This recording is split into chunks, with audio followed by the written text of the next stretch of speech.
Hey, welcome to the conversation that's as diverse as the dogs that we adore. This is Gun Dogs and Guard Dogs, ultimate podcast dedicated to talking sense about dogs with Les Graham and Ross McCarthy. They work with all breeds of dog, but one specialises in gun dogs and the other prefers guard dogs. No flashy trends or social media hype here, just tried and true knowledge that stands the test of time. They bring you valuable insights and honest conversations about the social predator you share your home with. So here we go. About 45 minutes of gun dogs, guard dogs, good dogs, some maybe not so good dogs, and a dash of gossip. Good day to you in sunny Scotland. Yeah, right. Sunny Scotland. I love the what do you call it? Optimism that we've got sun in Scotland. I love the fact you had your heating on. Not had, have. You have got your heating on. I've got my heating on. Yeah. That is just It's been on the last couple of days. Unbelievable. I know. You're going to get some heat up there though, aren't you? God, I hope so. It was 12 degrees this morning when I walked the dogs. I had my gloves on. It was freezing. It was freezing. Oh, it was freezing. 34 degrees here. 20-something, 23 degrees at 6:30 this morning out walking. Oh, wow. Yeah. Yeah, really. I don't want it that hot, but I think we're going to get up to a wonderful 23 on Friday. See, that's normal, isn't it? 23 you can cope with. This is not normal. This is madness because we can't go anywhere or do anything. No. You literally have to, all your dogs have to be sorted by, 9 o'clock in the morning. Uh-huh. And then that's it then for the rest of the day. Because even at the moment, because we're in the third heat wave now, aren't we? And it doesn't really cool down till quite a lot later on. Mm. And the thing is, the heat's just building up in the atmosphere all the time. So although you have a bit of a respite, it's not dropping down to normal conditions. Even if it was like 20, it would still feel hotter than 20 because the atmosphere hasn't cooled. No, it does. I mean, it's like now we are recording this at 12 minutes past 10 in the morning, and I'll give you an update. Yeah, it says 27, but I think it's warmer than that. It's okay, what is it in Scotland? Because I haven't got my phone with me because I was getting distracted. Let me have a look. My hands, look, my index finger, Ross. They're always cold though anyway, aren't they? Changing colour. So in Scotland, 15 degrees, high of 18 at about 4 o'clock with 20% chance of rain. That's mad. Is that for Sherlock? Yeah, and cloud everywhere. At the minute, it says it's 14 degrees and cloudy according to my computer. It says here 15 and cloudy, but is it cloudy? Yeah, really overcast. It was really dark this morning. When I was walking down the track, because I walk down like a track and it's got, archway of trees, and I saw one of the guys in the village and I said, I can't get over how dark it is. I mean, it was really, really dark. It was like winter.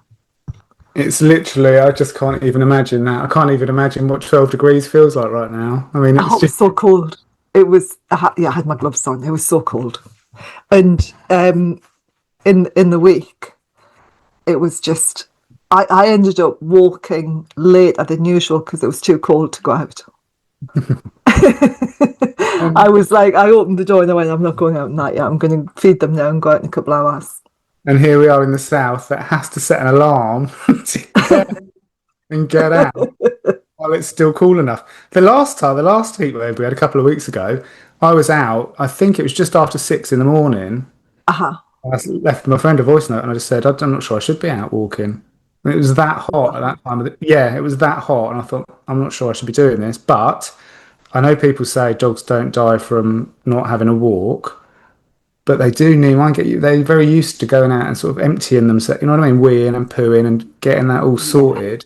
They don't particularly toilet in the garden. So I do need to get up and get out and give them the opportunity to, No, I get that. Emrys doesn't like toileting in the garden. I mean, we're quite lucky because we've got a bit of the garden which has got quite a bit of gravel in. Yeah. And the toilet there. But Emrys doesn't like it. He doesn't like toileting on gravel.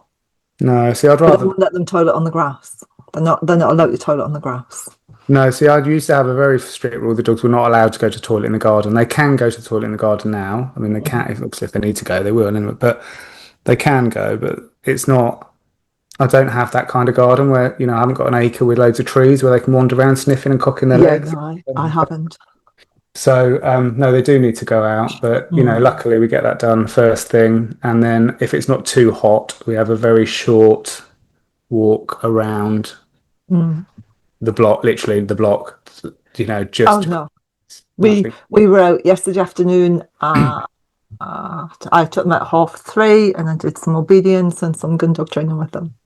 God, no, literally, but I think I went out about 7, literally ran the little block, wee and poo done, back home. Oh no, we had a great time on the field Didn't do yesterday. anything. No, not even a possibility. Can't even take the puppy anywhere to do anything nice God. other than early mornings. So it Oh, is. that's rough. But anyway, yeah. Well, we do moan, don't we? But we're British. Yeah, we moan, It's all about and the that's weather. okay. That's okay, All Like right. you can moan about the heat, I'll moan about the cold, Yeah, and then in the winter, I'll moan about the cold, and you moan about the cold. because that's what we do. Because either way, it's unpleasant. It's unpleasant being cold. It's unpleasant being too hot. But at I least know. when it's cold, you can go and put your heating on. We don't have aircon, do we? So actually, when the No. heat builds in the house, as you were saying, that my house is not. It's quite bright. Do you know what I mean? It's quite open. Yeah. So it's the heat builds, and that's it. You can't put your aircon on, and No. it Oh, is what we've got blinds in all of the rooms, so if it does get a bit sunny and a bit hot, then we just shut the blinds. settle down. Yeah, yeah. And I'm a bit stupid because I tend to have everything open, and But Uh-huh. anyway, don't learn, do I? So Well, there we are. Tis So what it you're is. looking nice today. Why? Did you see what that said on my thing? Yeah, you can. I know it. I know it's not nice, but it's nice. No, I said I don't know what it is. It's nice. Yes, yeah. You're branded as usual, aren't you? You're good. Well, if I'm gonna, the way that I look at it is, I'm gonna advertise a brand, I might as well advertise my own, Yeah. and I like it as well. I drew that. Nice colour that is actually. Did you? Uh-huh. Yeah, nice. Yeah, it's a nice colour. Nice little pet gun dog logo. Got it in shocking pink as well with the golden retriever, Nice actually. That's nice. I like that lime green colour and pink, obviously. obviously. Pink Obs. and green, of course, of course. Yeah, very good. Very good. So what How is Puppy? Before we go on and talk about the stuff we are supposed to be talking about, let's have a puppy? puppy update. Little pup date. She is gorgeous. She's such a little sweetheart. Uh-huh. She is now what, 10 weeks old? Oh my God. Yeah, 2.5 months. yeah, 10 weeks old. Haven't done much training with her. I had a little look at my YouTube channel yesterday and was looking just to see what I was doing with other puppies previously. And yeah, no, she sits and lays down and stands with a lure. Does a little touch. Just started doing that yesterday. She knows her name and stuff. Uh-huh. But yeah, she's sweet. I go out with her in the morning. Like I said, haven't really been able to do very much or visit too many people or anything because of the car travel and all sorts of stuff. So Yeah, of course. yeah, we've been out. We go out. We have a little iced latte in the park, watching the world go past. Not a latte. Not a latte, no. We have a latte, and yeah, she watches the world go by. We meet some dogs. We see some people. We see some kids. We see joggers and trolleys, and all that stuff. So fingers crossed, we're doing all right. And the separation issue seems to have been significantly improved. Good. Yeah, so she has a little bark when I go out in the morning with the other dogs, and a little bark when I go and have a shower, but then that stops very quickly. Whereas previously it was the duration. So yeah, we're all good with that. And yeah, yeah, doing what we do. We're puppies. Don't we do with puppies? When we got back from the walk this morning, I was hosing off, and I could hear a couple of dogs howling in the street. It's like, oh dear. Yeah, I filmed someone's front door the other day because I was out walking back from the shop, and yeah, I heard this dog howling. So I thought I filmed that for a reel. Good idea. Yeah. So yeah. What, just to use the music? You are? Just to use the music off it. What, just the howling? The audio, yeah. No, I was going to do a separation anxiety post. Good plan. They won't know, will they? No. So yeah, keep an eye on the socials. As always. Yeah, as always, got to be done, isn't it? Social. Uh-huh. Uh-huh. Yeah. So yes, yes, and we've also been working a little bit on the resource guardy bits I of. was gonna ask, how's it going? Yeah, all good. Yeah, she's cool. I put a reel on the other day on Instagram of her growling over a bone, I know I saw it. and someone commented and said, "Oh, that's how to teach resource guarding or whatever." And I thought, well, it's not how you teach it. You don't teach it. It's inherent. I didn't teach her to do that. That's No. So now we have to teach her not to do that. Not to do it. So, because I mean, you've had shepherds as well, haven't you? So, who would you say was the biggest resource guarder, the shepherd or the Rotties? Like intrinsically, not, you know, because I know it depends on the line and everything as well. But intrinsically, what would you say? Rottweiler, 100%. Every time. Yeah. Okay. I haven't had too many resource guardy shepherds around family members.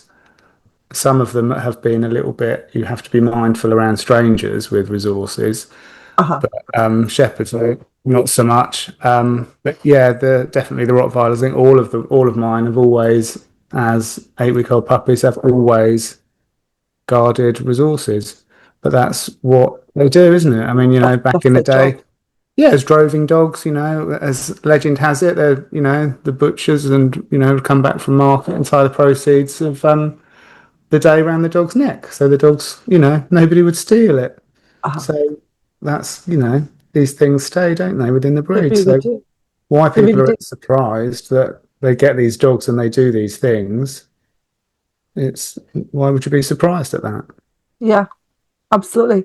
And is it I mean, you answered my question by what you said about the butchers putting the day's takings around the neck and everything, but do you find generally it's more over food resources or any resource? I think commonly with all breeds and stuff, it's there's a fly. Commonly I think it's over what they deem important. Okay. So whatever, I mean, yes, high value food like bones and stuff, yes, but equally, you know, could find a stone the most rewarding, you know, thing that they need to preserve. It's theirs. So yeah, it could be anything. We see it a lot across all breeds, don't we? Dogs guarding tissues. And I remember my little Pomeranian Bill, who you knew very well. She when I first had her, but before I had her, I remember speaking with the owners and stuff, and she'd guard like milk bottle. You know, if they dropped like a little milk bottle top on the floor, she'd be straight over there and guard it. It was the doormat as well, wasn't it? She used to pee on the doormat. Oh, she used to pee on the doormat. I could just remember doormat and Bill.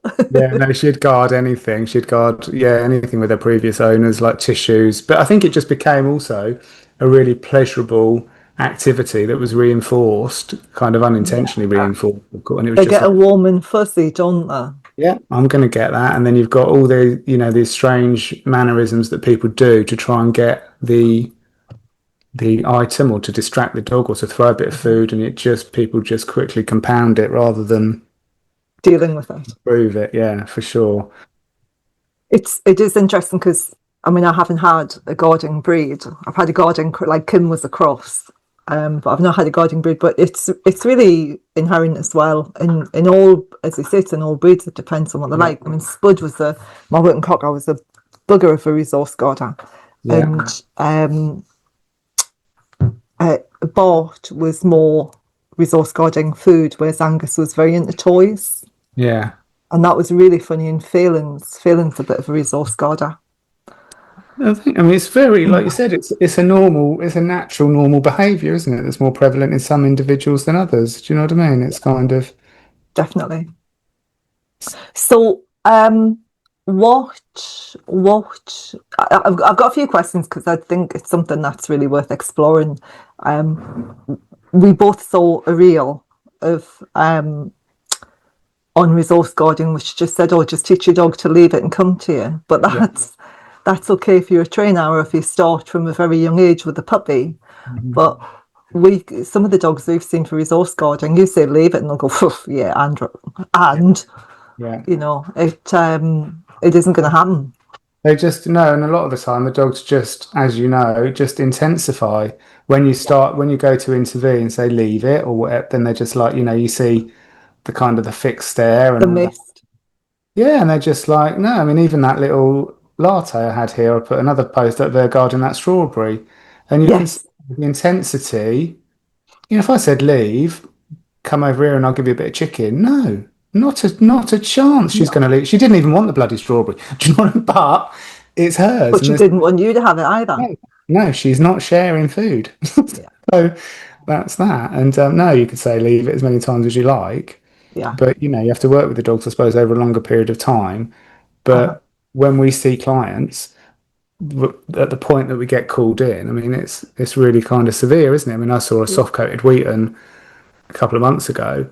Oh, I like that. Its hospital put its owner in hospital 3 times over resources. It would literally jump on the table while they were eating. It would jump on the table and try and take the food.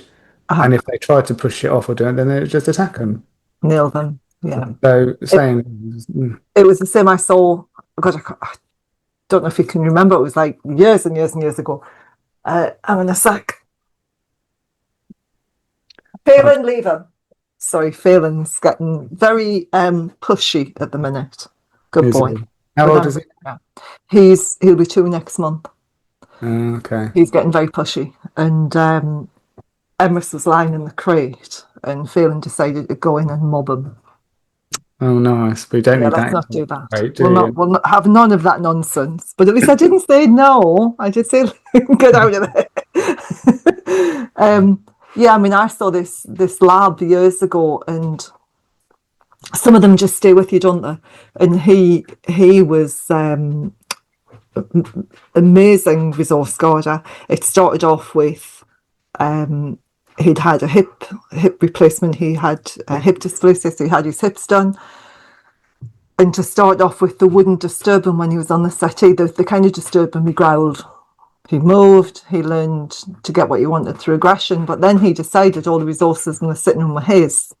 And if he was on the settee, it started off, if you went near the settee, he would go for you, and it ended up to the point where if you opened the door to the room and he was on the settee, he would bolt off the settee and go for you. Yeah. And he pulled handles off doors and everything. He was just full on. Everything in that room became his. Yeah, and I think, I mean, we see it quite often that they do, once it's like, I find myself saying quite a lot lately, once a dog has something in its repertoire, it's in its repertoire. It knows how to do that, and it knows what works and what doesn't. Yeah. And if you have your puppy guarding a bone and you don't react appropriately, or your puppy guards food when you walk past it in the kitchen or when it's eating or whatever, and we react inappropriately, then the dog has learned. And then they know that actually, if you want me to, if you want to move me off the sofa, then that ain't happening. Mm-hmm. I don't want to go out for my last wee at 10 o'clock at night. I'm not going. Mm-hmm. And, transpose what they've learned to get you to recoil or to maintain what they want. They can utilise that in other areas of life, can't they? Absolutely. Yeah, they learn and it escalates really quickly. So if a dog is resource guarding and you back away from it, the dog's learning. All it has to do is get its teeth out or growl, and it'll do that repeatedly. And then when you come to stand your ground, it will then escalate. Yeah, because it escalated. It just keeps escalating and escalating until you deal with it. Yeah, I mean, all forms of aggression escalates rapidly because it's so effective, isn't it, in getting what the dog wants, whether that's creating space or whether it's keeping hold of that resource. But I find what I see commonly, and like I said, I've put a few of these resource guarding posts up lately just because I've had dogs here doing it, and I've, we need social hits, don't we? That's why we do it. And you get people say, the dog's frightened, and the dog's frightened that you're going to take away its resource, and they're not frightened. They don't want to lose the resource, which is why they're doing it. But it doesn't come from a place of fear. It comes from an intrinsic drive to preserve what they deem important. It's not created through fear. No, it is what it is. It's a normal dog behaviour. It's not acceptable in our Cockapoo when our toddlers are wandering about, but it's a normal, natural dog behaviour, isn't it? It is. And I mean, it's how they communicate. They communicate with, through biting. And like when you go right back to puppies, when puppies are going around picking everything up, they're picking it up because they want to know what it's like, what the texture is, what it tastes like. And that's their only way of communicating, really. So if they want something, the first thing they're going to do is use their mouth, their teeth to make it happen. And it's the whole thing. If the dog is on it, it's the dog's. Yeah. And they communicate. And that's the end of it, isn't it? If the dog is on your bed and your dog doesn't want to give it up, at that point it's your dog's bed. Yeah, yeah. And I think, obviously it's for dogs to communicate interspecies, isn't it? Not with us. Do you know what I mean? So Yes. when you've got multiple dogs and one of them's eating, people tend not to have any problem with that, having a little grumble if another dog walks past, just to say, steady on. I'm eating this, thanks. Get out of my face. And, depending on the multi-pack home that you've got, most dogs will be like, okay, leave that then, and we'll, let you chew on what you want to chew on, because they understand that communication, don't they? Mm-hmm. But obviously sometimes we need to be able to take things away from the dog if they pick things up in the street or... Yeah, I think you should be able to take anything away from your dog, really. You have to. You have to be able to. Because you never know what they've got. I mean, having this puppy now, you just, wander her through the park, and then she speeds. She's really nice, actually. I haven't taught her to walk on a loose lead, but she does. So she just trots by my side until she puts something in, and if she gets something in her mouth, like a bit of stone or a twig or whatever, then she speeds up, right? So I know when she's picked something up because their speed, she starts because it's important to her. You're not having this. Right, we're off, and her whole posture changes. Actually, she's like, "I've got a job to do. I've got the stick in my mouth. I'm off." And so I know she's got something in her mouth, but you have to I don't know what it is, so I have to put my hand in, don't I, and take it out. Yeah, absolutely. Because you can't have her like chewing on it. Could be a bit of broken glass. Yeah, could have been. Yes, they like all sorts of stuff, don't they? So it could have been anything like that. So you have to be able to do that. But I think, people make a mess of it so badly, don't they, through not addressing it early in puppyhood. Mm-hmm. Mm-hmm. Because it was quite funny last night watching the two dogs, because Phelan's a real destroyer, like a lot of Goldies is an absolute destroyer. And I got him a toy and I put it one side because I was fed up with seeing them pulling them apart. And it's been up on the bookcase. And every time he walks past it, you kind of sense it. Do you know what I mean? It's like, oh, it's still there. It's still there. So in the end, last night, I thought, I'm going to give him it. So I gave him it. And he went wild with it. He was shaking it and chewing it. And he was doing, it makes me think of Arctic foxes, where they jump up and they kind of shove it with their front paws. Yeah. And he was doing that. And Emrys was lying beside me watching. And in the end, he just stood up and he went over to Phelan. And he just looked at it. Everything about him was... It was quite intense, actually. It was a bit of a Mexican standoff. Okay. And so I should have got a video out. And I was just watching, and everything about Emrys was like, I want that. And Phelan lay on it, so he couldn't get it. He just lay down on it, and Emrys was like, I'm going to have that. And then Emrys did this Arctic fox jump towards Phelan. He got it. But it was really funny watching. Yeah, and then just played with it. Yeah. But it was really funny. You could just see Emrys's energy and his body language completely changed from, I'm just chilled. Oh, that's interesting. He's got a toy. Hang on a minute. It's that toy that has been sitting up. And he just changed from like pet to predator in an instant. And he just grew in stature. And it was like, I'm going to have that. Yeah, it was brilliant to watch. Actually, it was so cool. No, it's cool. It's dogs, isn't it? It's important to them, isn't it? Like you said, it's been a thing, isn't it? It's been on their mind. Every time, not so much Emrys, but every time Phelan's went past, he's just like, because if it's on the they're allowed some stuff, but they're not allowed to take stuff off tables, off benches, off nothing. No. Even like bookshelves, even if it's a low bookshelf, they're not allowed to take it. And so they've been going past this, and it's like, oh, it's still there. Yeah, like the Bisto kid. Like the Bisto kid. It's been really funny to watch. So it's interesting last night watching the interaction over this toy. No, it's cool. And It's back on the bookcase.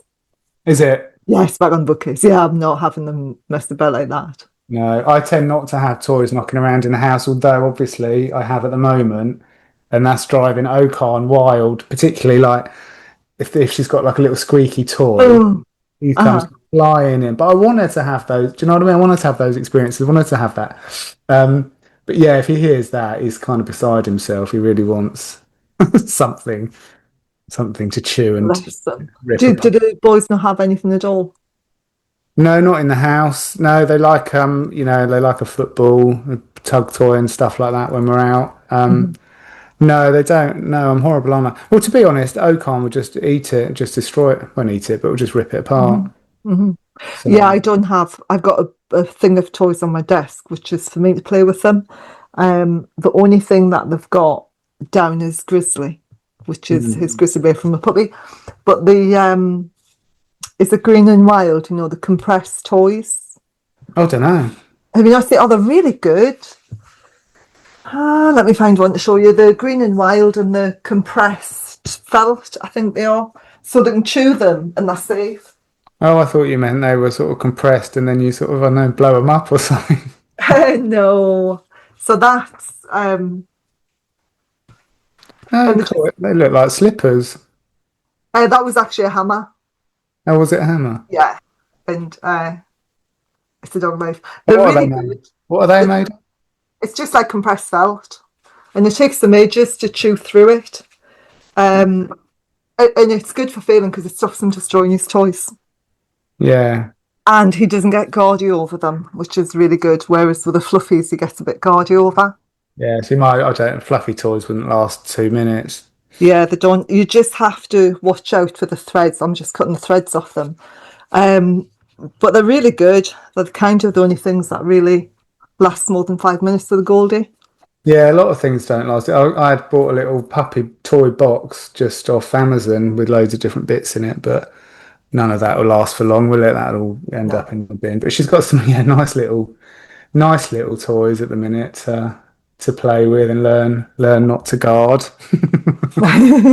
Yeah. No, it's go on. No, go on. No, go on. You go. Ladies first. No, I was just going to ask. What are the kind of resource guarding you've seen? It's just same old, isn't it? Yeah, I do find we've got a nice little film that some of the listeners will have seen. It's a very short film filmed by the owners of a little Cockapoo. At probably, I think it's probably maybe about 4 months old, guarding a book. So on the floor around it, he's chewing it. He wants this book. And next to that is like a pig's ear, a whole load of dog toys and stuff around there. But like we were saying earlier, it's what's important. And when people say, you need to switch it out with a higher value treat, there was nothing at that point was higher value to that dog than that book. That was it. Wanted the book, and that was that. It didn't want the pig's ear, didn't want your sausage, your chicken. It was so important to have that book. Yeah. But I saw them, they sort of put their hand in, and what they could have done was put their hand down, taken the book away immediately. They could have just done that, but they didn't. They started poking around, trying to, move it with their feet and things like that, and then you just see the escalation. It just increases the value, doesn't it? Yeah, just up and up and up and up and up, and then they were trying to sort of distract it and grab it and poke it with poke the book with toys to try and get hold of it.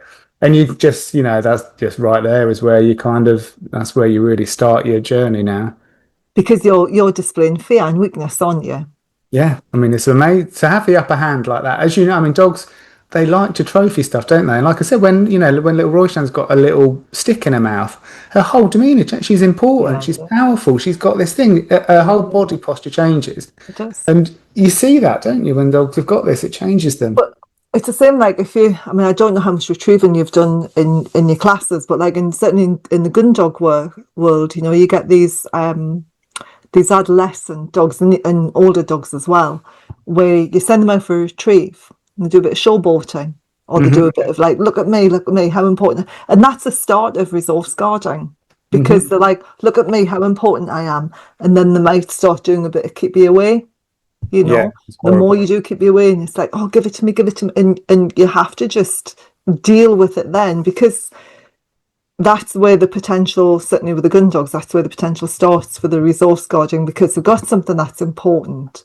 They're running around, all of the dogs are watching them, which is increasing their importance because they've got it and the other dogs want it.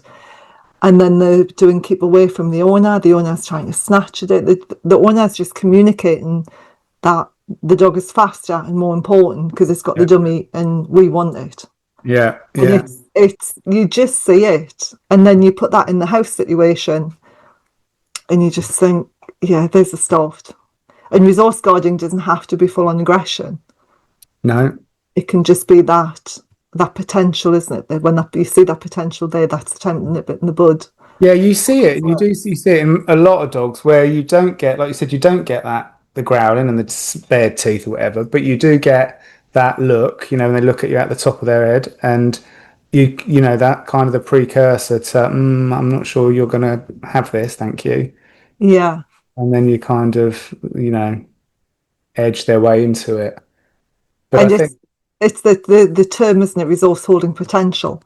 Yeah, which is a term that I don't actually like, but in relation to what I've just described, kind of fits. Yeah, I can't remember who came up with that. Was that it doesn't. Was it? Yeah. Don't give him airtime. I know, but you know what I mean. It's like, okay, so when the dog's playing keep away like that, and when it's showboating, there is the potential for the dog to become very important, and for resources to become very important to the dog. Yeah. And that I find that's a horrible that even when without the aggression, but the fact that they've got an object that you can't get, because they can move their head quicker than you can move your hands. You know what I mean? You try and grab it and then go head one way, head the other, and you see it with It was really fascinating actually. I saw it when I went to pick up the puppy. So 8-week-old. So there were two. Just had the two females who were in the kitchen at the breeders, and there were toys and stuff around the place. And one of the puppies picked up, I can't remember which one it was, picked up a toy and intrinsically kept moving her head away. The other one wanted to get it, so was going in to grab it from the mat, and she just kept turning her head to the left or to the right or up or down. But she knew that's a behaviour, isn't it? No one's taught her to do that. She knew how to stop the other dog getting it. And that's what they do with us, isn't it? And it's interesting because sometimes when they do that, it's an invitation to play. Yeah. In other times, it's an invitation to back off, matey, you're not getting it. Yeah, leave me alone. Which is something that Phelan's been doing and that I've been nipping in the bud. I've taught him off a couple of times for it. Is he'll get a toy and he'll go up to Emrys with it and he'll growl and he'll like nose punch him with a toy, but he's growling as he does. And that to me is like it's a real threatening gesture that he's doing with it. Yeah. And he's done it a few times, and it's something that I'm keeping an eye on because it'll escalate if I don't. And I think it's about knowing your dogs as well, isn't it? Because my dogs are very growly in play, which I'm not worried about. They're very, and they'll probably do things like that with each other, but I'm not worried about it. Whereas other dogs you have or have had in the past, you'd be like, no, that's not a game. Yeah, that's not a good idea. But he will growl and play. Like he'll walk around with a toy and he'll growl and he'll do a bit of shoulder barging and stuff, and that's great. And you can see it's very obviously play. But if I'm stroking Emrys and he's got a toy in his mouth, he'll come over and he'll nose punch Emrys with a toy. So get off that. Yeah. And he's like, I don't think so, matey. Yeah. And again, that's him resource guarding me, isn't it? Yeah. It's fascinating creatures, aren't they? Fascinating really creatures. Interesting to live with. But I think as far as resource guarding, I do think people have to kind of take the bull by the horns. Yeah. I don't think, like you can't rely on this, like I've just said, really about switching it out, because there isn't anything we can switch it out with in a lot of cases, particularly when they've got that, when they've got your number, they know how you roll. Yeah, definitely. And he, because he is such a fearful dog, I haven't gone in as firmly as I would have if he was a confident dog. Yeah. confident dog, I would have nipped it in the bud straight away. But this, it's like I'm monitoring at the minute. He has been told off a couple of times for it, but I'm kind of watching.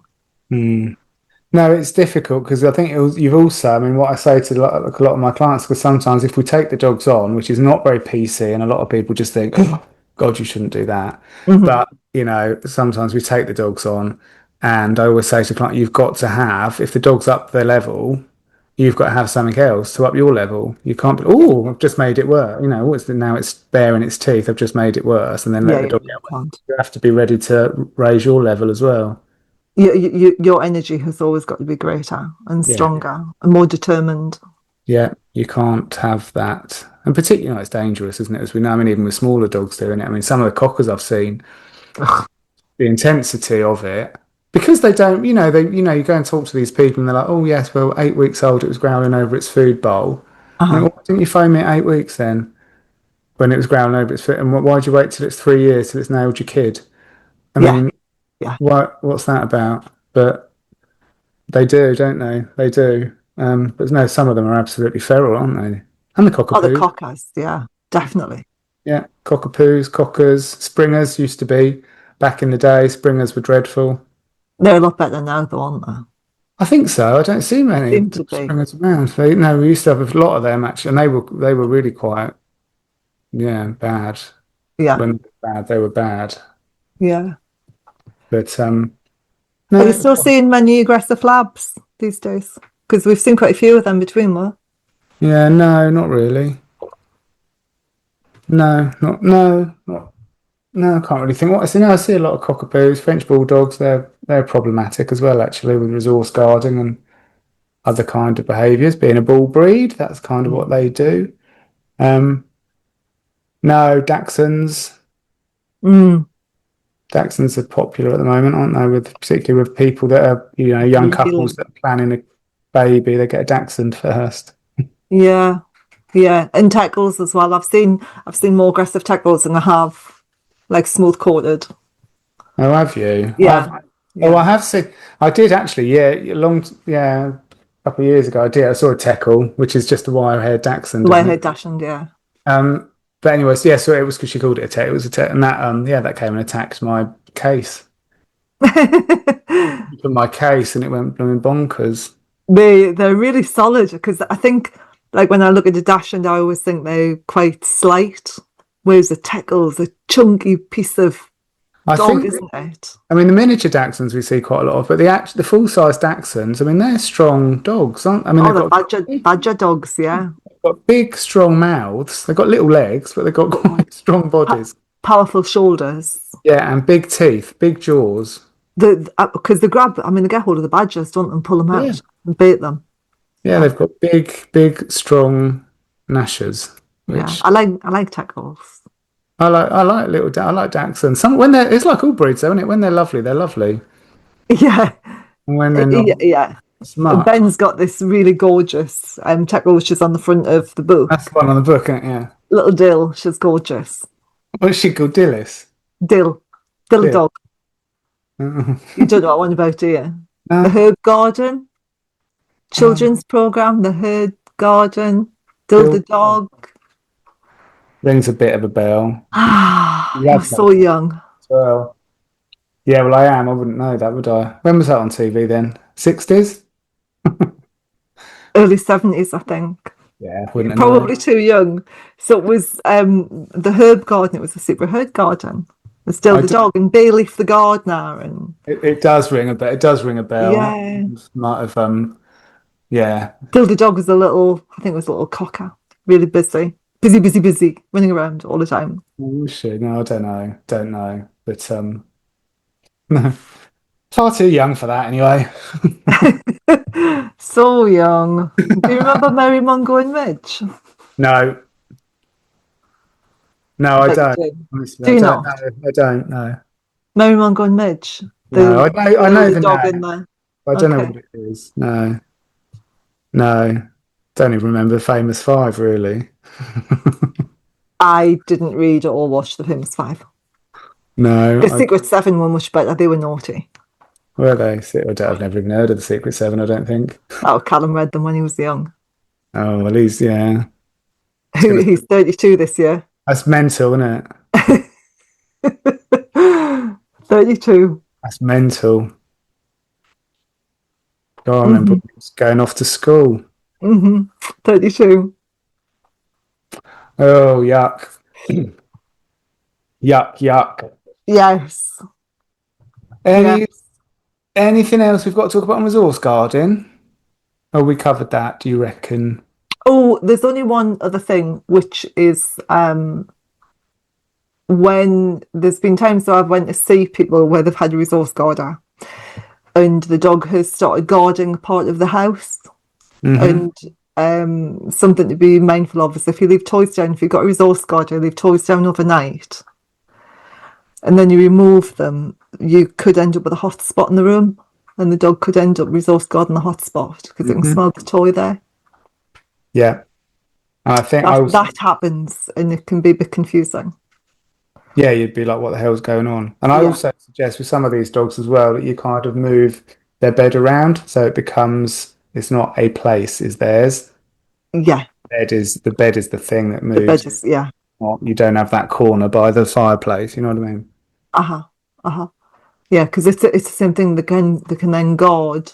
You know, if there's a hot spot like where a bed has been, they could then start guarding where the bed was or where the toy box was, or because it's just the smell as well.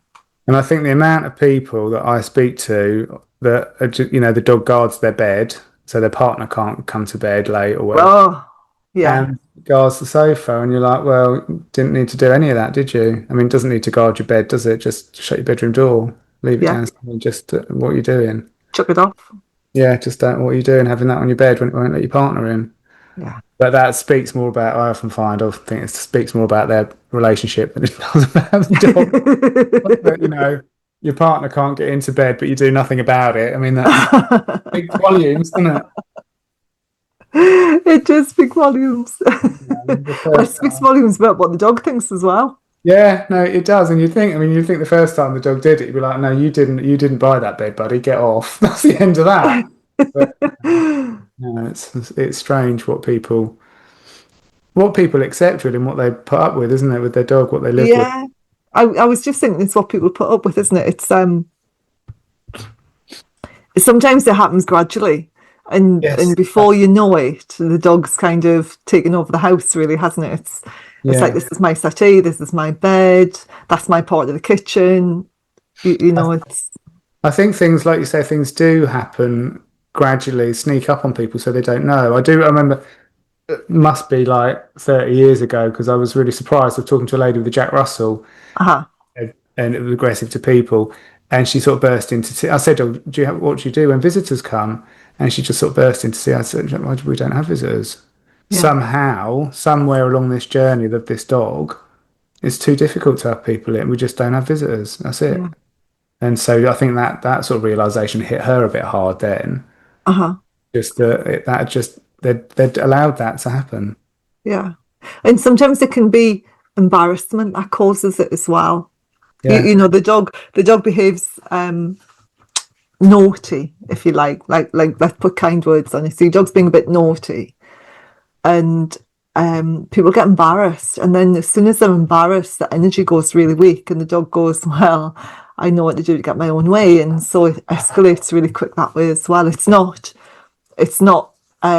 sometimes it's not that it creeps up, and sometimes it's not that they're not trying to take control. It's just that in that moment they're embarrassed and the dog feels the energy shift. Yeah, and it's just it's just difficult, isn't it? It's very difficult to do what you need to do, probably with whilst bringing people into the house, and would you like a coffee? While you're trying to grab them, and it's does it? It's that moment of panic, isn't it? Oh my God, there's somebody at the door and the kids are crying and the dog and then it just all escalates. It all kind of goes to hell in a handbag. It does. But I do think it's interesting how we all, like you just said, we all have our sort of either our limitations, but equally things that we tolerate that other people wouldn't tolerate in a million years. Do you know what I mean? We accept behaviours with our dogs that is just normal and that's fine for us. But other people are like, oh my God, why do you earth do you put up with that? But it's personal, isn't it? It's what, It, and the way things are at the minute as well, Ross, people don't know that they don't have to accept it. no. Here we go. You know, I mean, how many times have we been said, "Oh, is it okay to say no to my dog?" Well, yeah. Yeah, no, it's bonkers, absolutely bonkers. Mm. And it's well, here we go again. But that explains the number of like relinquishments in rescues and all sorts of stuff, isn't it? Just this dreaded mess that we're in everywhere. So Yeah. because and people with their kids, And people with their kids, I know, I yeah, know. same thing. Darling children. Although I must say, there's not as many naughty children in supermarkets now compared with what there used to be, but that's mainly because they've got their head in a phone or an iPad. Yeah, or people will probably just order it to be delivered. Or just order it to be delivered. Don't But, take you know, like, you don't really see kids throwing themselves on the floor, throwing tantrums anymore.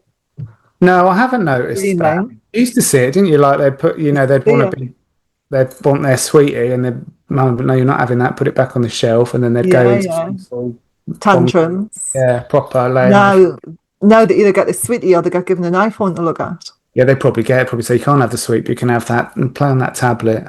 Order yourself a new pair of shoes on that. Yeah, but that's what people are doing with the dogs now, isn't it? It's that distraction and swapping rather Yeah, than teaching the behavior that you want. yeah. They're using distraction or Always distraction and avoidance is what it is now. yeah, Always, which it is might work short term, but it doesn't work long term. works probably in that instant. Like if you can distract your dog from going for another dog, you successfully distracted it, but it don't help the next time you see a dog, and then time after that, does it? You've got to keep doing the same thing. Got to keep doing it and doing it and doing it. Yeah, the world is mad, Les. I think we can conclude that. Again. Again. Yeah, we go around in circles with this, don't we? But it is what it is. We do. We do. And you changing, is anything else on resource guarding? Don't think so. Don't think so. It's quite a big subject, isn't it? But if anyone's got any questions or anything they want to talk about, they can get in touch, can't they? Yeah, if there's any topics you want us to talk about, we're very happy to whinge for an hour. Yeah. Oh, anything, you just say the word and we'll rant away. But yeah, no. Once you've clicked on like and subscribe and shared the podcast, drop us a message and we can chat. Indeed. You're promoting something on Facebook at the minute, on Instagram. You don't really do Facebook. You're promoting something on Instagram at the minute. Yeah, Fusion 27. Got dates booked in for another kind of networking event, 2 days. So yeah, dates are online. 2nd and 3rd of April. 2nd and 3rd You're of doing April. Friday, Saturday? Yeah. It was Friday last year. Just one day. Let me Friday find a last year. pencil. A pen. That worked well. And then yeah, it's kind of like sort of availability and daytimes are better because it's not so busy. Not daytime, weekdays. Weekdays. So, I mean, that would be quite good because people could travel on the Thursday night and travel home on the Sunday if they were staying over. Yeah, just take one night off work, or one day off work if they need to, aren't they? Like me, because I wouldn't travel back on the same night. No, it's too far. Mm. Yeah, no, too far. So yeah, that'll all come together over the next few months, hopefully. Have you got any speakers lined up? No, nothing confirmed. No, nothing. So watch this space. Keep your eyes. Keep them peeled. And Jason, there's no crufts next year for you? No, we're not going to Crufts that next year. Made that decision after the last Crufts primarily because of the vibe that we had there at the time. We've spoken about previously about the sort of undercurrent of everybody being so unhappy with the industry, plus some of the poor handling we saw with the dogs going around. Plus, it cost us a lot of money to go there, and a huge investment of time. I don't think people realise what goes into. You don't just rock up on Wednesday night and go home Monday morning. You know, so we start prepping September. It's exhausting. It's really exhausting, and yeah, just the whole thing. So we're just going to have, hopefully we'll go back, but we're just going to have a year off. No, I don't blame you. We're not at the game fair this year. No? No, we had CPD. So what I said to the guys is maybe it's every other year, because we've got CPD one year, which is great for them because they just rock up, but it's a big thing for me to organise, getting all the dogs and people together in one place. And then the game fair, that's normally end of June, game fair the end of July. It's just too much doing both in the same year. No, it's a lot. And now, like as you just mentioned, we've got this fusion event in April, which we hope will be as successful, if not more so, as this year's. And I would rather this year put my time into that event. Yeah. Which gave us kind of a better feel, really, for, you know what I mean, just people sort of working together and stuff, instead of this what Crufts was this year, really. Yeah. No, I don't blame you. I'll miss it. So what I do miss about Crufts, I mean, I like talking to people, obviously, and I want to promote what we do at CIDBT, but equally like catching up with everybody and stuff, and just spending time with people that we don't see. So yeah, I miss that element. But you're going to have fusion instead. Yeah, so hopefully people will come along to that. But you won't have time to circulate with anybody because you're the host. And it's the same when you throw a party. When you throw a party, all you do is just organise everybody. You don't get to say hello to anyone. It's just like having a party because, especially with sort of the technological side, and just there's stuff to do. I don't even know what I did all day the last one, but I was busy all day because there's stuff to do. There's things happening and questions and microphones and batteries required for this, and now the PowerPoint doesn't work, and just all of that. And then, is there going to be enough sandwiches for people at lunch? Watching people queuing for the sandwich. Oh, is there going to be enough? Oh God, those people when they get to the people at the back, when they get to the front, they'll just be like, oh, crumbs. Yeah. No, cool. I've got it in the diary.